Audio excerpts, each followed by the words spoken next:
heroes, our villains, our stories, everyone's con. See you there. But earmuff, you stay on hard.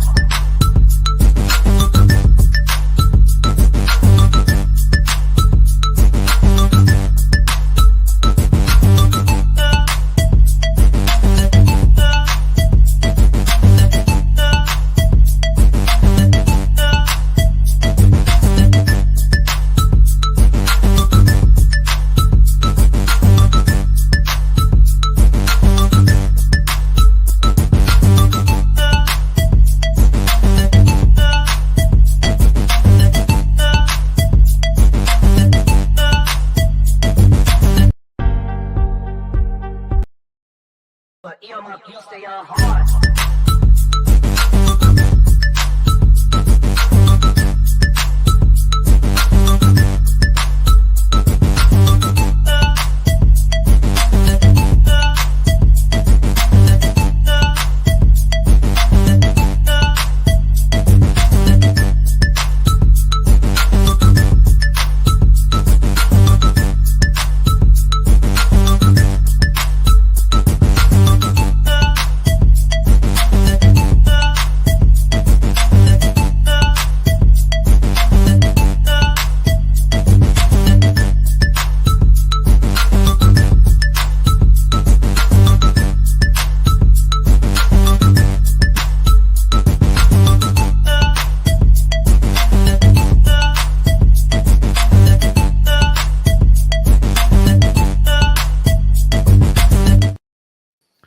We're back. That's right. It's the Sports Wrap. Brian and AD. We're back after. You stole my line, man. I saw that. Yeah. I had to do that. I was inspired by that great promo. NerdCon commercial. NerdCon commercial. Yeah, I had to do it. And I'm gonna say that for two reasons, Brian. What's that? Kansas City Chiefs, Super Bowl. We're back. Hold on. Slow your horses now. Don't count your chickens before the eggs hatch, Drew. As we're watching, it's 2-minute warning. We got the ball. Yeah, we're coming up on the 2-minute warning. The Chiefs are only leading by 7 points. I know Walter Harley jumped in early. Walter is nervously sweating and watching this game as he's a Ravens fan. Emmett Jones is losing respect for the Ravens. Huh? Who is? Emmett Jones. Oh, losing respect. Well, look, there's a script. Look, somebody told me that, hey, this NFL football thing is a television show. So just remember that, folks. As you see things play out, I'm starting to buy into it with some people. And when they keep saying that, I used to scoff at it, Drew, and be like, "No, man, whatever." No, hey, pay attention, man. Speaking of going away from the script, if you watched the BCSN yesterday, man, that's ball game. That's ball game. Did you? Yeah, you're about 15 seconds behind. Yeah, I'm behind you. That's ball game. Lights out. Shut them down, Baltimore. Yeah. Going home, baby. Crab cakes in Cancun for y'all. But did you see the end of the Tuskegee Miles game here on the Black College Sports Network yesterday? I did. Great call by Mo Carter. Do you have the video for that? You got the video you're going to No, I did not clip the video for that one, but we'll show it. We'll show it. Tuskegee won it at the buzzer. Yeah. I saw the clip on that. Great call by Mo Carter. There was a couple of buzzer beaters yesterday in HBCU men's hoops, but it was good. It was good that one was on the network, and I'll pull that. I'll share that in the next feed. Oh, you can refuse to believe that all you want, Edwin. I used to poo-poo it as well. But look, I lived against the Patriots. I watched those years, and then finally the script writers wrote it in and said, "Yeah, we think the Colts have been the Colts and Colts fans have lived through enough. We're gonna let y'all through this time." And then what they did to us a couple of years later, they gave us that BS onside kick crap with the Saints because the Saints were the great story. I believe in it, man. Don't. And just so ironic that the Patriots won the Super Bowl immediately after 9/11. Of course, against the greatest show on turf. Exactly. I mean, come on. That right there was the start of it. That's when you knew the script writers were working, and they had just left wrestling and gone on over to work in the NFL offices in a closet somewhere. They went a couple blocks over in Manhattan. Yeah. So I mean, trust me, it's not Lamar's time. That's all it is. It's not Lamar's time yet. Hey, we got a quarterback of color in the Super Bowl again. And we've increased the number of coaches of color this season. So let's hope that these owners don't do the one and done with these coaches like the last time where we had a bunch of African American coaches. Hey, well, we have. Hey, the positive is so far we haven't seen any retreads. When you see a guy like Bill Belichick not get a job over Raheem Morris, it's like maybe guys are getting a job based on merit and not getting a job based on the poor job that they did. I mean, let's just keep it real, right? Maybe scales are starting to balance, somewhat. So, are they just going to knee? Oh, this knee. Take victory formation. Yeah, victory. All right, how many shots here? I told you we were playing the drinking game. Thankfully, I haven't seen too many shots in the Kelsey suite, but I there was at least 3 in the first half. I don't think I've seen any in the second half. You're about to catch a few.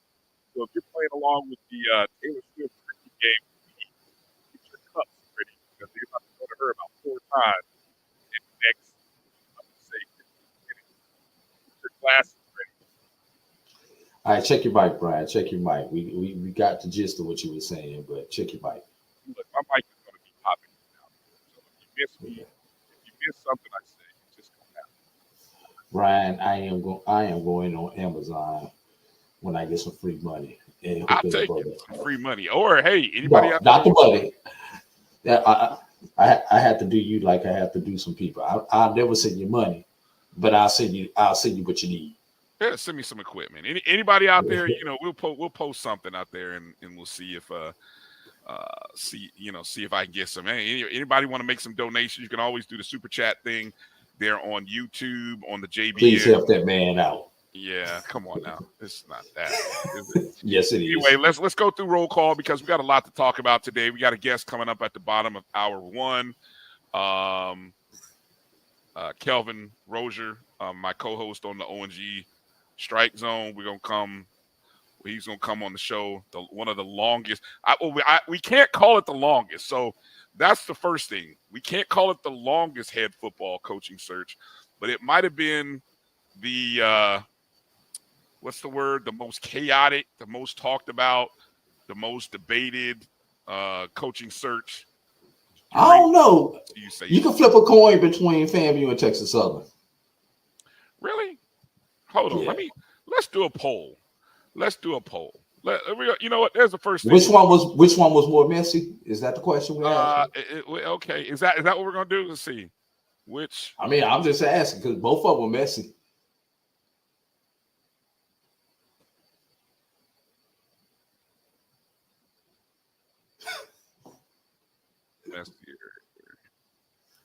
Hold on, let me see. Which coach? Tamara, let me know when I'm lying. That's all I want you to do. Just let me know when I start lying so I can retire.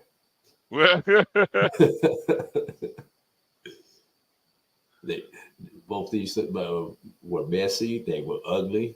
And you had a lot of unnecessary stuff that went on around both of these coaching searches where if communication would have been forthright and forthcoming, neither one of those institutions may have been in the position that they were in. Good point. I'll save it for the guys. All right, let me do a quick roll call here and say hello to a few people. Obviously, condolences, Walter, on your Ravens. Yeah, good season. Lamar Jackson proved people wrong that he was worth every penny that he held out for in the offseason. So props to him. Let me see. Tamara T, appreciate you. Good evening. Good to have you on. Exactly, Edwin. We have ourselves a courtship. We got ourselves a courtship in Tallahassee. We do. Hello, Demetra. Good to see you. Thank you for coming in. Mary 305. Always glad to have you on. James Austin. He's calling for. He's a conspiracy theorist. I love it. I love it. I love the conspiracy theorists. How about John Harbaugh? How about any shade for John Harbaugh? You can talk about investigating Lamar, but how about Harbaugh?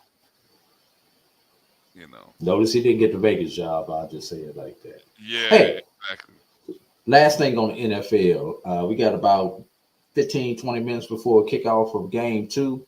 I need everybody to put in the chat who they got. Niners or Lions?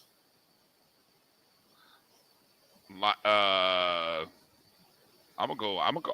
You know what? Is this straight up or with points? There's 7 points. Man. We not asking people to get into all that, Brian. This is just for discussion. I want to know who will the Chiefs be facing in the Super Bowl? Straight up. Up. I'm going Niners or Lions. That's 2 of us, man. I'm going Lions. Oh, really? You're going Lions too? I'm going Lions. I'm going Lions. Yeah. The script. I'm telling you, the script. The Lions so much remind me of 1999 St. Louis. It's ridiculous. Coming out of nowhere. Remind me also of, 2009 Saints? Just a team that just rolls out of nowhere. Right. To the Super Bowl. But yeah, I want to know if you got Detroit. And, if Detroit wins, I know we got at least one HBCU player on Detroit, James Houston. So nice to see if he can make it there. Okay, let's go through some of the top news that happened over the past week. Well, a lot has happened since our last show. But more recently this week, there was a run of new football coaches that were finally named. First off, Chris Dishman was officially introduced as the 18th head coach at Texas Southern. Excuse me. Dishman, maybe more famously known for having played in the Houston area with the Oilers from that's 88 to 96, right? I remember Chris Dishman when he was at Purdue, when he was a defensive back at Purdue University.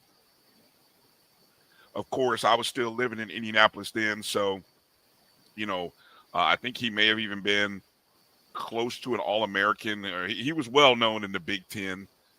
He was a 5th-round draft pick by Houston, still the Houston Oilers back then. Exactly, Chris Dishman.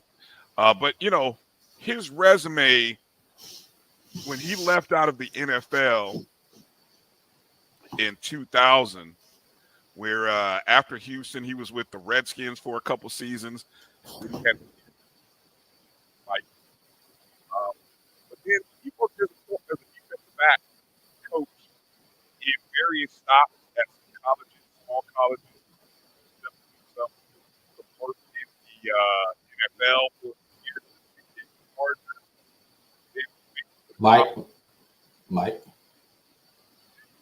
College realm.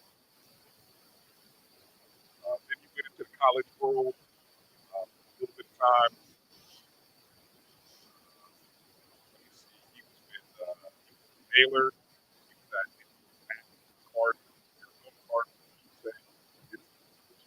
CFL, coached XFL,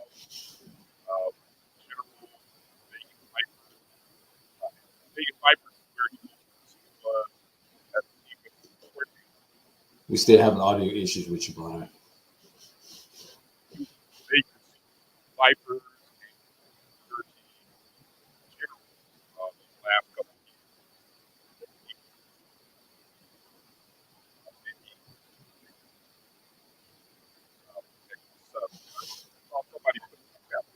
Hey, Brian, let's go to break because we can't hear you. No, let's not go to break. Our time is all right. How's that now? Any better? Not very little better. Well, there we go. All right. I mean, I didn't do anything. So, but anyway, what I was saying is I really didn't do anything. So, I it's just whatever. Dishman was actually, I think somebody brought up in the chat room, Dishman and Bubba McDowell played together along with Eddie George, right? There it is. No, Eddie Robinson. Bubba McDowell. Eddie Robinson did not play with all of them. The same team. The first three were teammates for 1 year. Eddie George, being the youngest of them, missed somebody. I believe he missed Bubba. I believe Eddie George missed Bubba out of that group. Okay. Yes. Gotcha. Okay. Well, like I said, and let's also remember Aaron McNair was teammates to a couple of those, including Eddie George. Yeah. So all in all, Dr. Kevin Granger, they get their man. Hold on, where's my slide at? I just realized I'm doing all this, Drew. I have my slides. I did all this work in the pregame, and I didn't have my doggone slides ready. Just in case anyone doesn't know who Chris Dishman is. Let's see if I can pull that up real quick.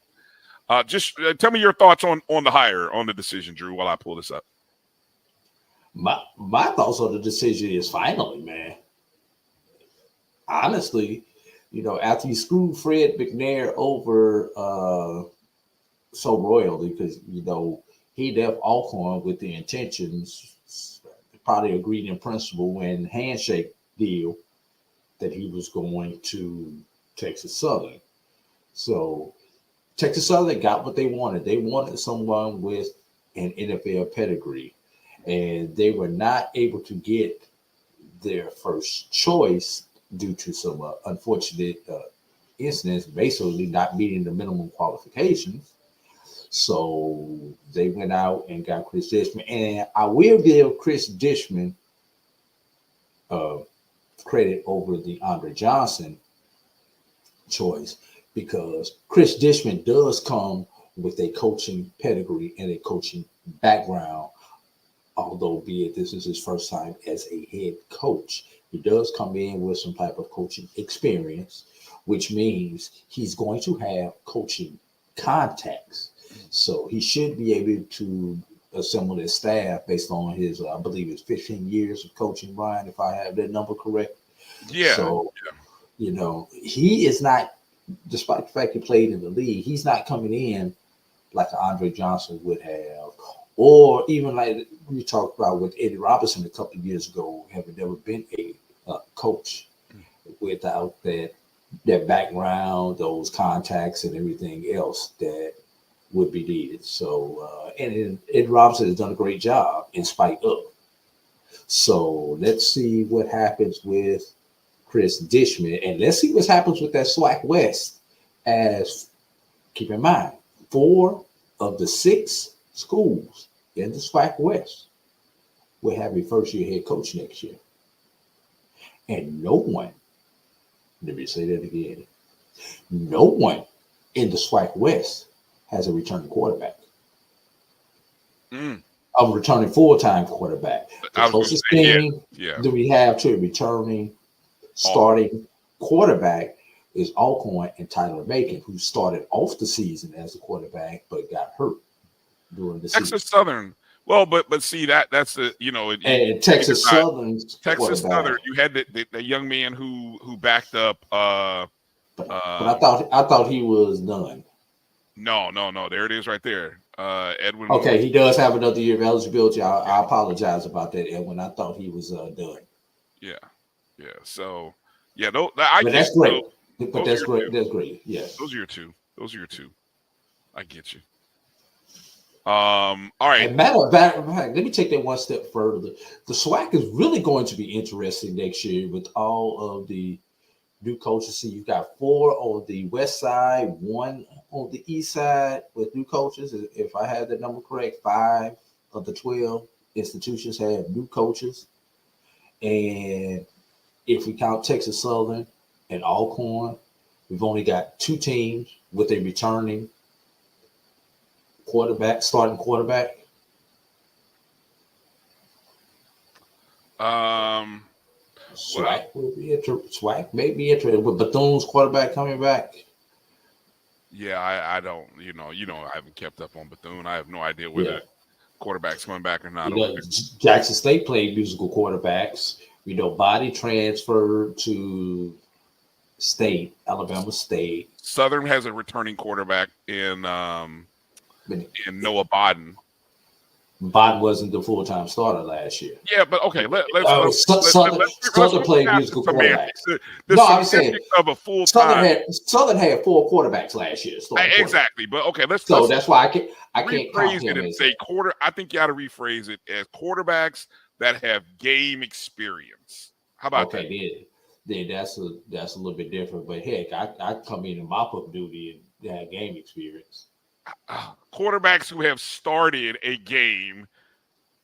Listen, who have started 6 games or more. Oh, hell no, 6 games. Come on, man. That's half the season. That's half the season. That's asking a lot. Anyway.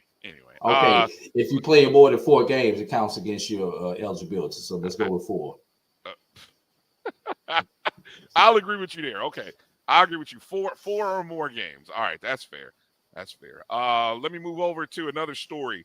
Another head coaching hire, which while we were tossing about what was going to happen at Texas Southern, at FAMU, and other places, the 2-time defending national champions at the non-Division I level, Benedict College, 2-time SIC champions. They named a coach.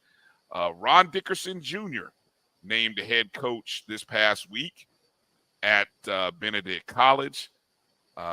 Dickerson comes from, he's the son of Ron Dickerson Sr., who was once a head coach at Temple University and at Alabama State.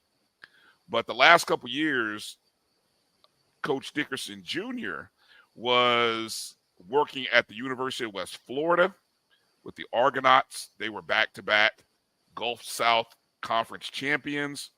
They had a 20-6 record over that time, went to the D2 national semifinals in 22. He served as the OC, the offensive coordinator, and wide receivers coach this past year, where the Argos were 17th in the nation in passing offense, 20th in total offense. So he had a pretty good run, and I think Drew, it's a great hire for Benedict.